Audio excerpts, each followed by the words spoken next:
Sanctus, Sanctus, Sanctus Dominus Deus Sabaoth. Salam jumpa kembali saudara-saudariku yang terkasih dalam Tuhan kita Yesus Kristus.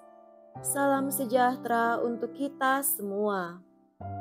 Berkat Allah yang Maha Kuasa senantiasa menyertai kita. Hari Selasa tanggal 2 April tahun 2024 adalah hari Selasa dalam Oktav Paskah.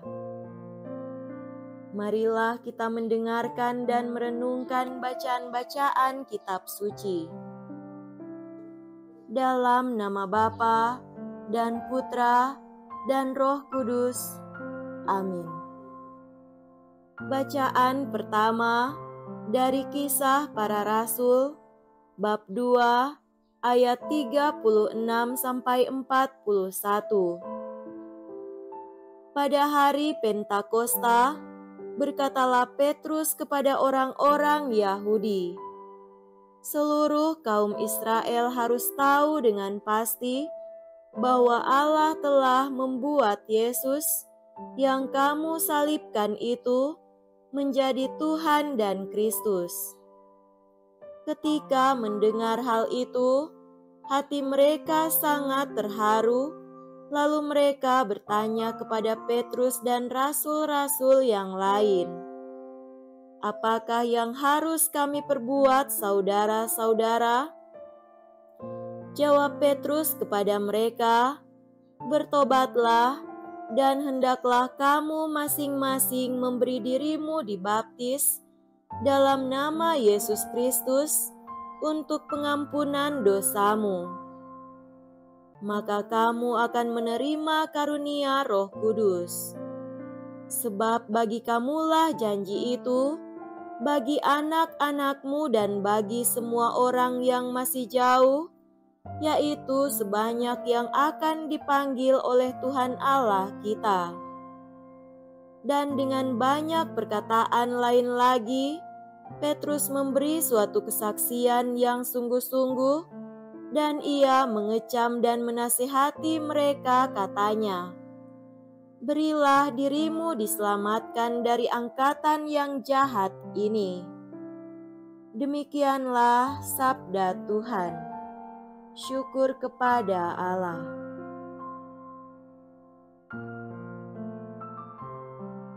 Semoga Tuhan beserta kita sekarang dan selama-lamanya. Inilah Injil suci menurut Yohanes. Dimuliakanlah Tuhan. Injil Yohanes bab 20 ayat 11 sampai 18. Setelah makam Yesus kedapatan kosong, maka Maria Magdalena berdiri dekat kubur dan menangis.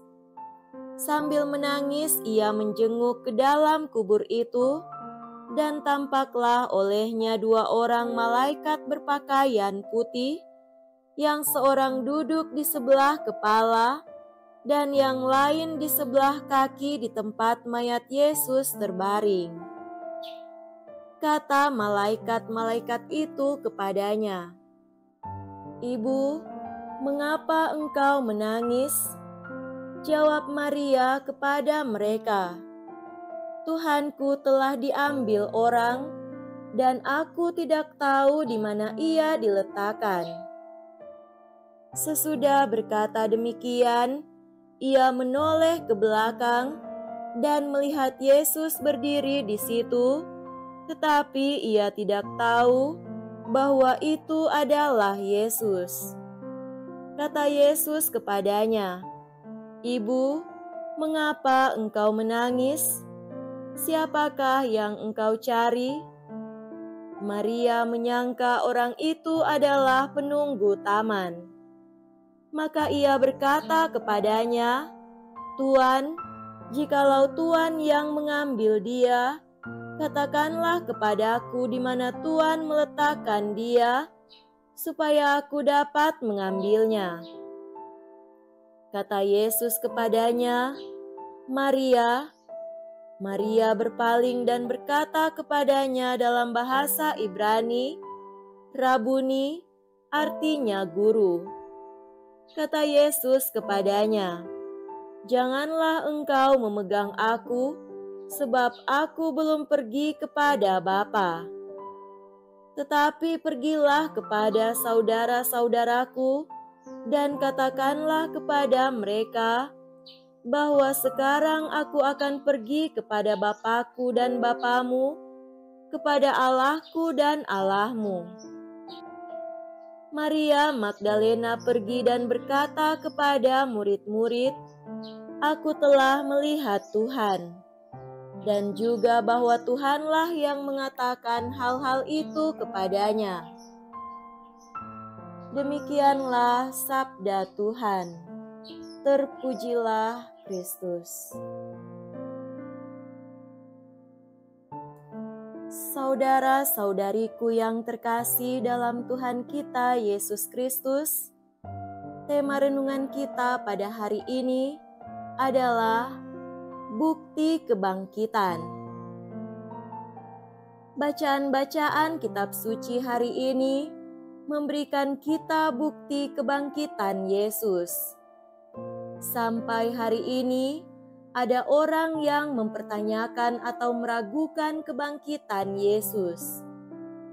Apakah Yesus sungguh bangkit? Kalau Yesus bangkit, kemana perginya? Adakah bukti dari kebangkitannya? Apakah hidupmu membuktikan bahwa Yesus bangkit? Saudara terkasih, Maria Magdalena adalah orang yang mengenal Yesus secara dekat. Baginya, Yesus adalah guru dan Tuhan. Itulah sebabnya ketika Yesus wafat di salib, Maria mengalami kesedihan. Tak heran dia datang dan berdiri dekat kubur di mana Yesus dibaringkan serta menangis. Saat berjumpa dengan Yesus yang bangkit, dia sampai tidak mengenali Yesus karena kesedihannya dan karena Yesus tampil dengan tubuhnya yang mulia. Namun, setelah Yesus menyapanya secara pribadi dengan memanggil namanya, Maria mengenali Yesus dan memanggilnya Rabuni, yang berarti guru. Perjumpaan itu tidak hanya berujung sebuah pengenalan kembali, tetapi juga pengakuan iman Maria yang dibarui. Ketika kembali kepada para murid, Maria berkata, "Aku telah melihat Tuhan."